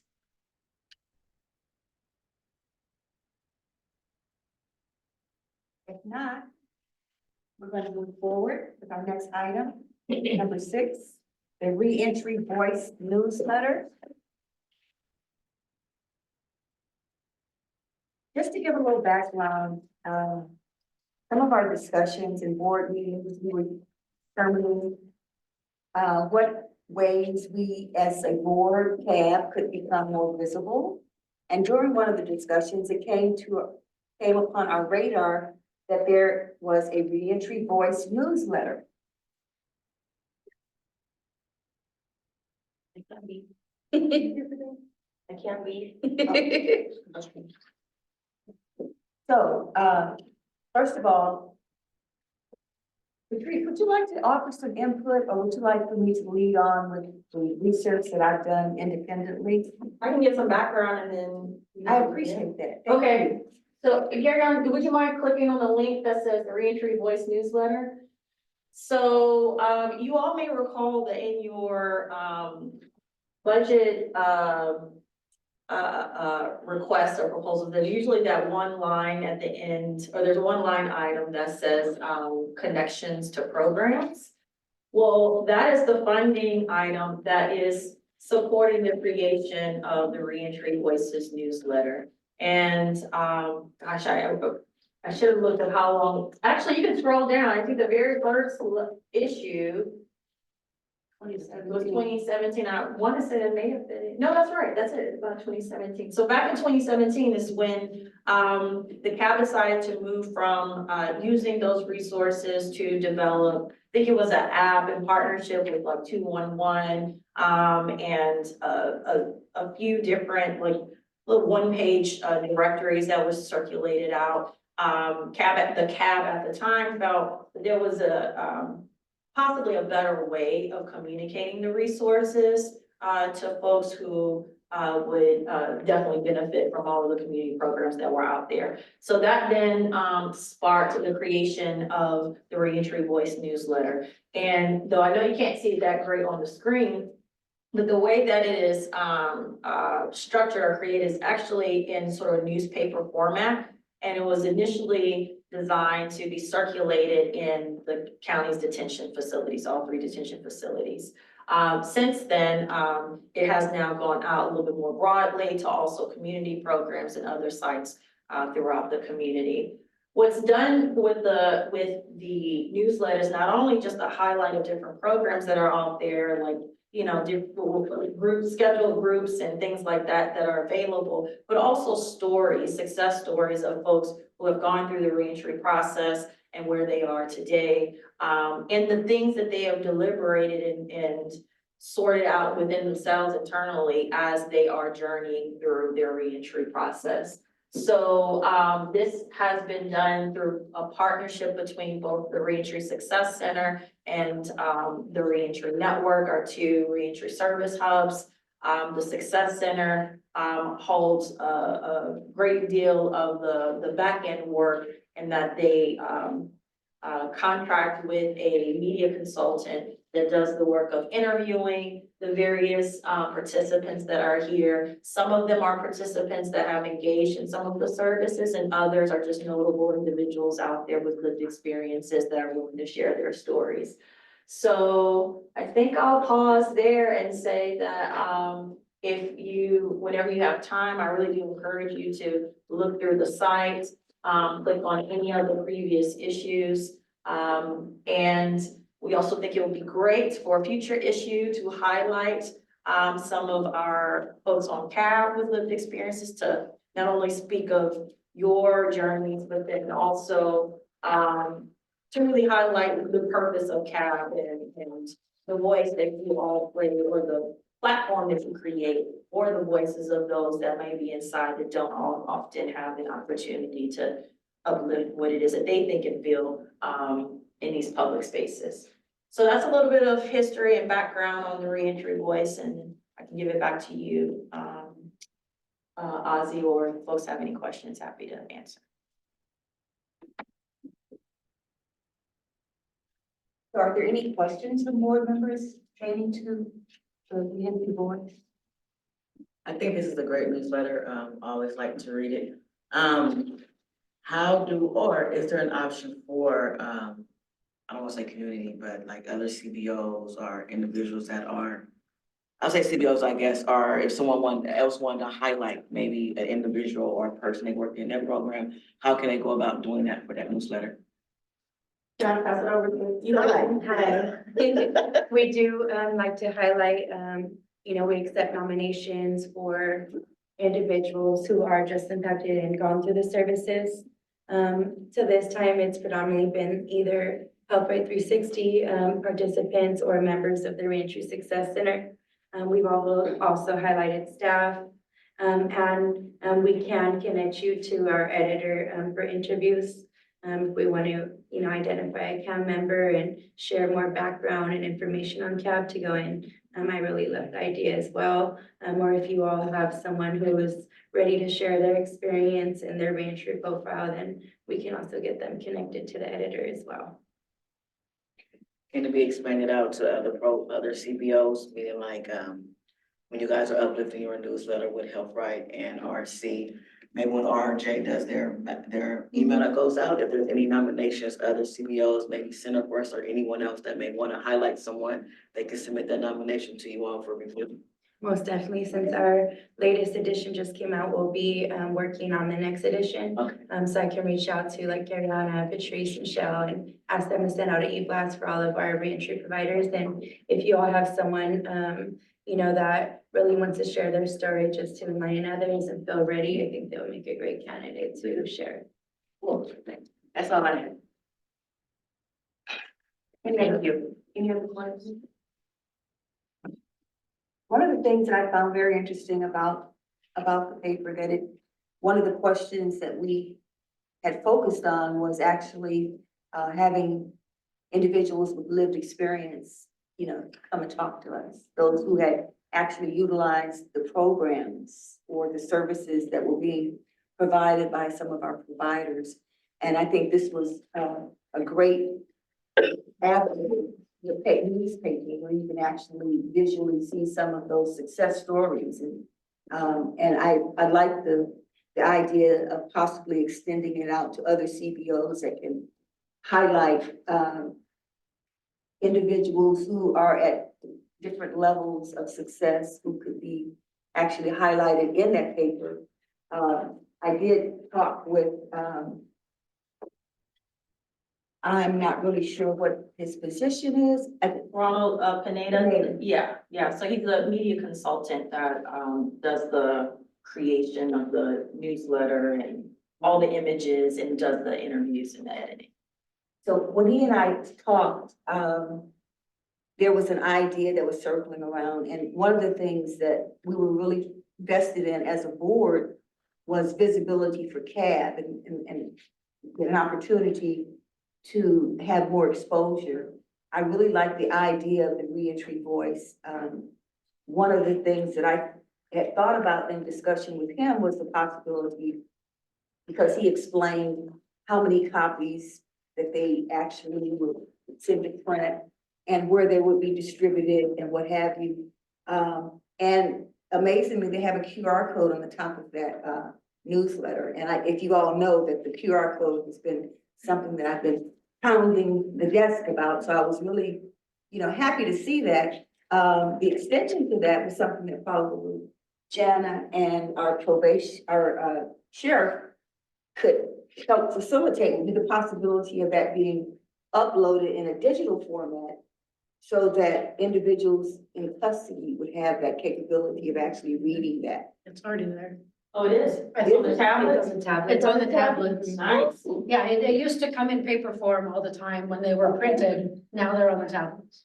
The newest edition also that will be dropped off to the detention facility tomorrow is already uploaded to the tablets and available, so it's kind of expedited the electronic version they get before the hard copies circulate through the. So Jody's been really, Jody and Roland have been amazing at supporting and getting them to the tablet. Fantastic, good news, thank you. I love it. Already done. Already done. Cross it out. Cross it out. And for folks that are online that may not be familiar with what we're speaking about, the tablets, the electronic devices that are made available to folks who are in custody. So that's a big deal. That made my day. Okay, so the other thing that I think we've had the discussion, is there any additional comments that we want to make about the reentry boards? Anyone? Anyone online, Reverend? Moving forward to item number 7, with our time constraints. A discussion of methods to share CAB's work with the public. And this discussion was something I think that I had initiated previously. We talked about it, the possibilities of social media. Actually utilizing that space to announce things that CAB was engaged in, projects we were working on, or just media concerns. I think the AB 109 partners event was something that using that as an example that could have been an announcement. Some of the things that we receive in our collective information sent to each CAB member.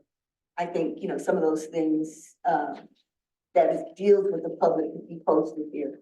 I was thinking, and this is just my thoughts, and I wanted to see what anyone else was thinking as far as our exposure and what that would look like. Social media, the possibility of maybe even doing a video of CAB, compiling the information and using it not only for, but also for recruitment. utilizing that. Anything that we do as far as the social media and the video will be used as public awareness and also for recruitment. And I'm looking for discussion. So I definitely like those two ideas, and there was another idea, that you mentioned, I'm all in for that, I can't do the snap. But I also like the idea that you pushed forward as well as the outreach committee did in reference to doing presentations within the community too.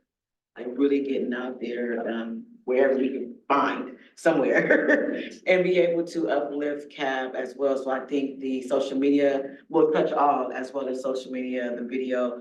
I do like, I have seen updates on our website, so thank you for getting that going. And just figuring out how can we get in that space in front of the community and talk about CAB. Man, buy y'all coffee, get y'all.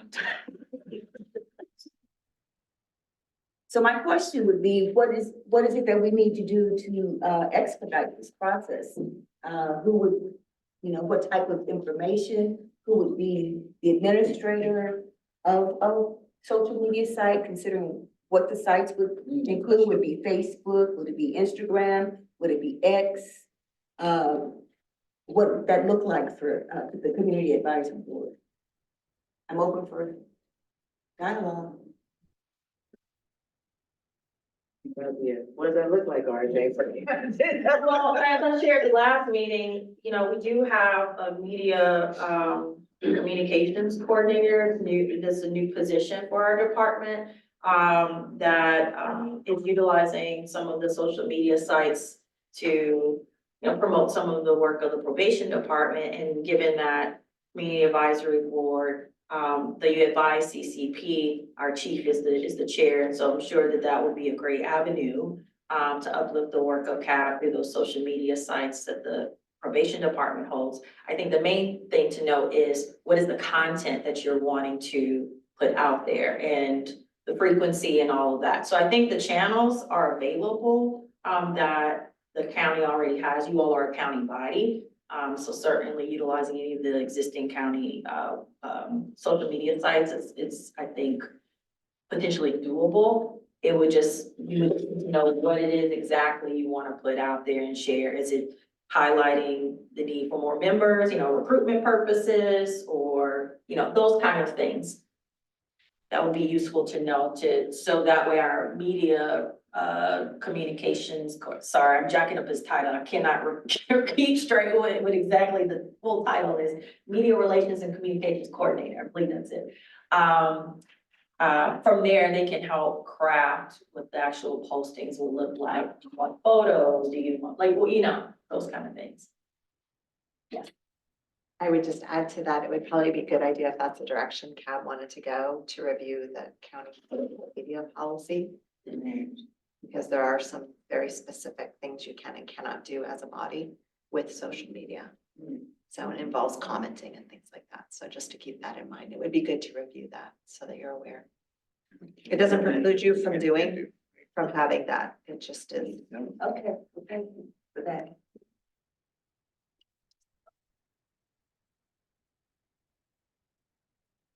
Do we want to task this with like a subcommittee instead of the full board? I think that would be a good idea. A subcommittee or a special meeting, where we could kind of just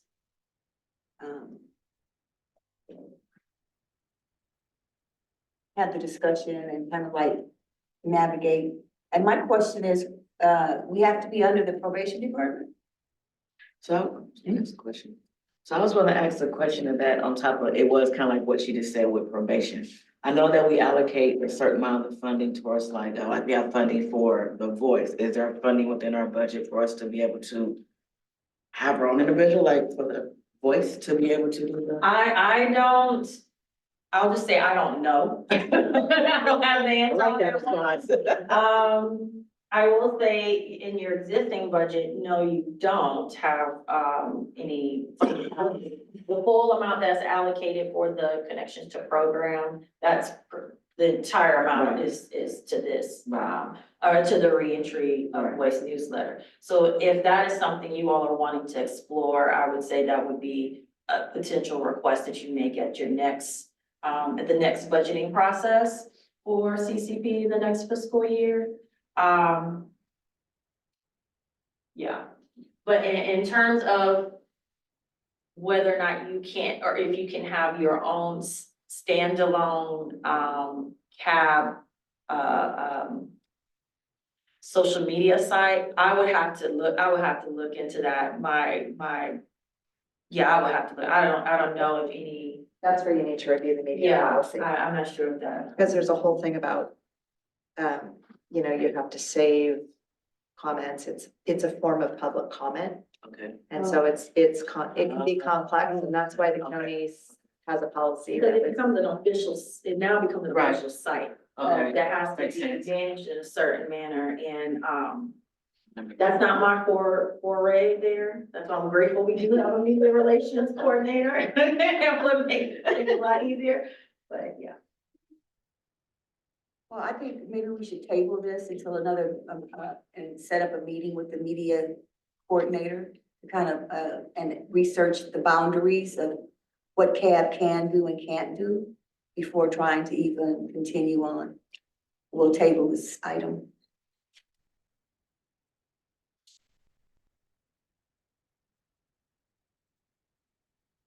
And for the sake of time,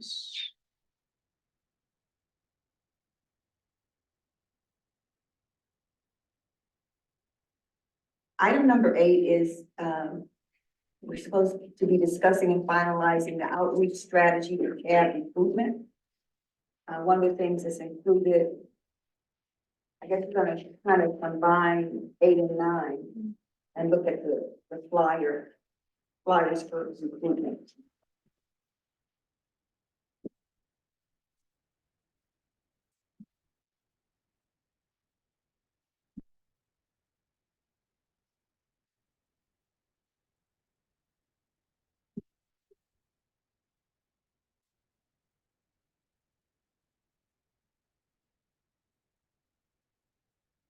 When we look at page attachment,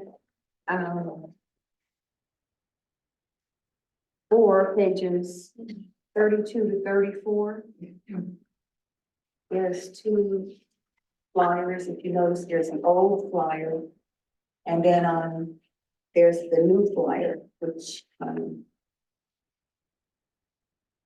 is on page 34. Page 32 and 33 are the front and back of the old flyers. And it has been amended, some of the things that were removed. I think these look great. I think the new flyer is wonderfully tailored to a different demographic of people. My only feedback is the logo has a white background. If we could use a logo that is transparent, that would be wonderful. But the rest of this is awesome. I get it's colorful, and it's just like the points of our impact about us, who should apply, and then how to apply now. I think it's just simple to the point, without it being too wordy or too complicated, where someone just gets felt overwhelmed and walks away from it. And I like the way that it's diversity in the photos. One more formatting request would be to be a part of the solution. If we could get that all on one line or move mass down to be next to incarceration, that would be great. Can I just add that nowhere on this flyer does it say AB 109 cab? There are a lot of bodies in the county that are cabs. Yeah.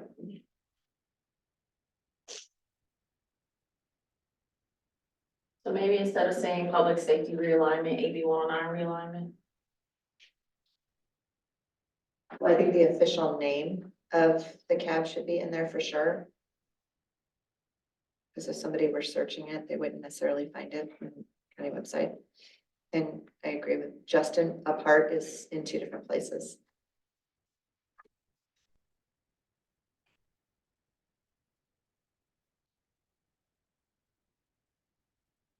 And honestly, the second one, your voice matters.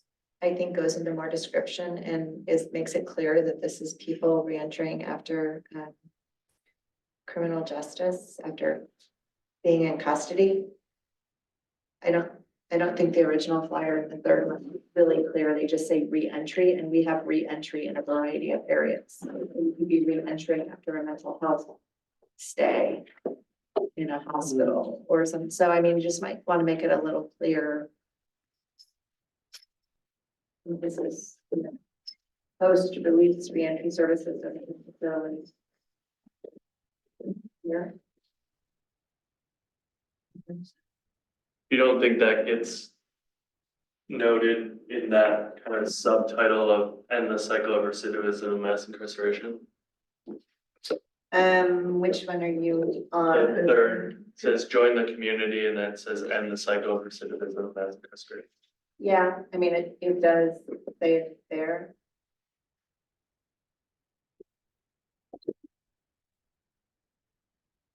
Kind of gets lost in the, you know, it's kind of small, you know what I mean? I just, the second one, I think it really matters one, because it's really clear. And I think it gets lost on the third one. Got it.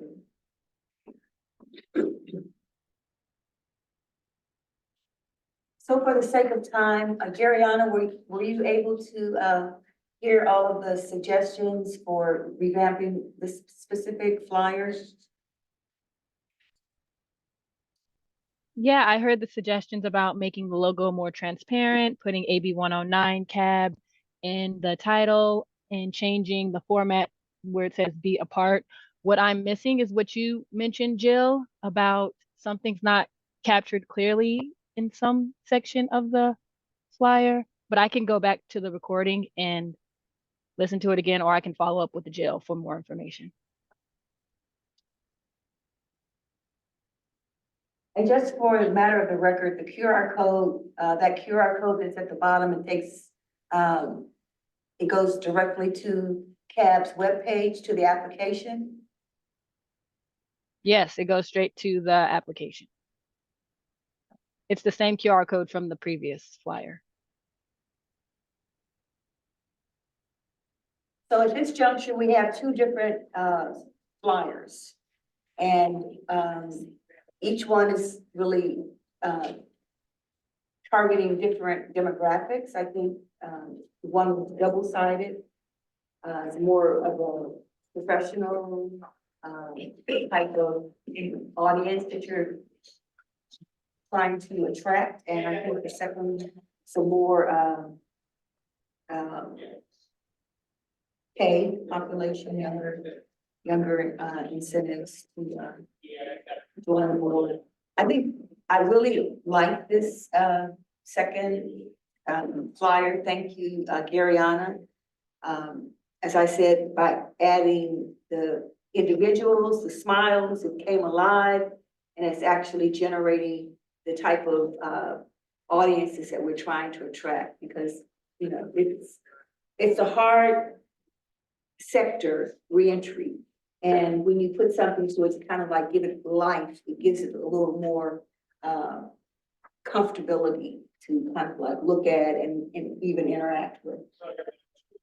So moving on to the next item on our agenda, we're gonna come back and visit this flyer, possibly send it on to outreach. We're gonna have a discussion around it further. Can we make a motion to just like get, I mean, I think this is ready to go. Can we get this out? You wanna make a motion for it to be I ready? don't know how we do that, but like, I don't think it needs to be brought back here. The action, we could just update it and then make sure it gets included in the what do you call it, in the the Google Drive folder, so that you all have access to it and you can print it out and send it out. That deal. Yeah. Wait. We can take it off, we can take it off the agenda. Yeah, we can email all you guys to confirm, attach it, and you have it. Okay, sounds like a plan. Moving on. Wait. Did you capture the changes? It's recorded, yes. Okay. Okay, we're going to start with our review, item number 10. review, discuss reports from CECAB subcommittee and external meetings. First would be a report from the Board of Supervisors meeting. Do we have any reports from the Board of Supervisors? I don't think there's been anything CAP related recently. Nothing from CCP because they haven't had a meeting yet, correct? No update from CCP other than there's a meeting on April 29th, I believe it is. Which is a Monday. It's different this time. It'll be a Monday from 10:30 to 12, I believe. The 50 Douglas Drive.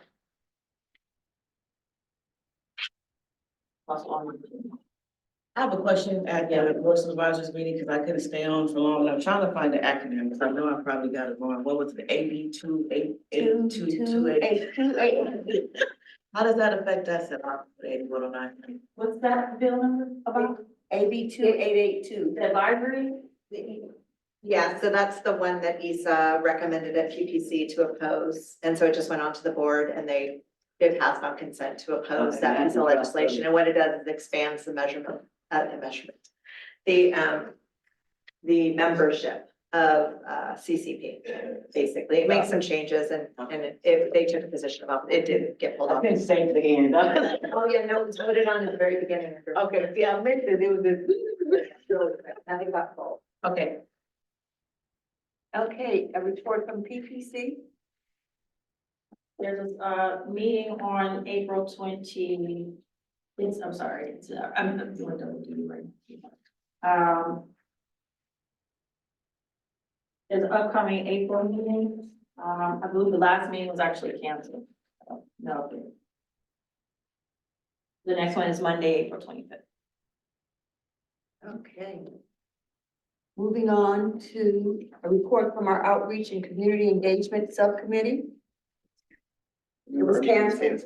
I'm sorry. Okay, moving on to a report from Program and Services Subcommittee, attachment 5, pages 35 to 36. I can read the report out. I was not at the meeting, but I was earlier. So at the meeting, they discussed the CAB Programs and Services Subcommittee member roles and responsibilities. They also discussed alternate in custody feedback approaches and revised the questions for the CBO providers. Their next steps was to update the in-custody service process, finalize questions for the CBO providers, and plan on-site visits. And our next meeting is April 11th. Wait, that's the general meeting. Sorry. It's on April 18th, I'm sorry. Thank you. Next report from policy and budget. Anything? Yeah, so just really quickly, because of course, our meetings resulted in what was presented today. So on the 15th was our pre and post release workshop. When we had our providers there to present those particular services.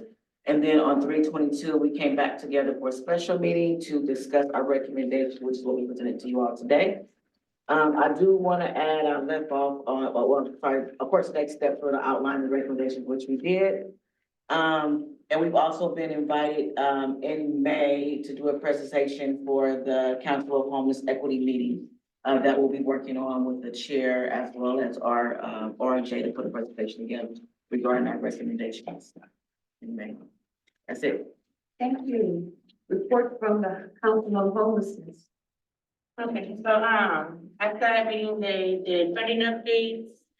They voted and approved the utilization of consent calendar. They voted and approved the 2024 Q1 recommendations for the report to the Board of Supervisors. They went over the fiscal year 2023 system-wide performance report. And then, there was a discussion on how to make space for the council members to share their expertise and perspective. And the next meeting is on May 2nd. Thank you. Yeah, I wanted to add that the last meeting, I know a while back, and I think it fell off, we did have some additional external meetings, which included around like our behavioral health recommendation, which was the mental health board meetings, and then the AOD meetings. I don't know if we want to bring that back.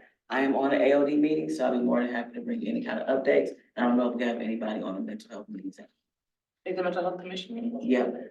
I used to go to those.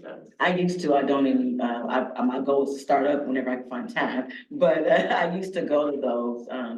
And I wanted to ask, if we wanted to uplift that to bring back, recommendations. And the reason for that, I know in AOD, we are part of the Programs and Services Committee, and we are working on surveying the residential programs. We're highlighting LGBTQ, women as one of our recommendations, as well as the reentry. So that information, if there is to bring back, I would love to be able to share with CAB, and I do at those meetings, share things that we are doing with CAB at that board meeting. Thank you for that. And Measure X. Yes, I've also talked to our chair with Measure X CAB, and the door is open as well for sharing what CAB, our CAB is doing, and I will be also reporting back any of the major for Measure X CAB.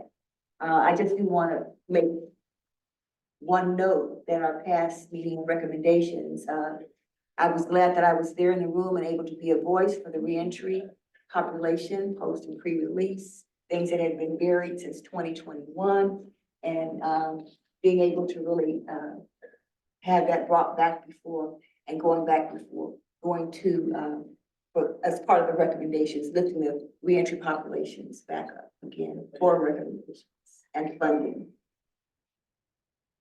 So moving on to our next steps, and Kariana, I'm going to ask you for a recap, please. Yes, I don't have a ton, so please let me know if I missed something. So we're going to set up a meeting with the media coordinator, review the county media policy, update the flyer and put it in the Google Doc and send an email out to the board members. This is a potential next step, but it could be further in the future. Request additional funding to create a version of the reentry voice, and add AOD or mental health update report outs to the meeting. Did I miss anything?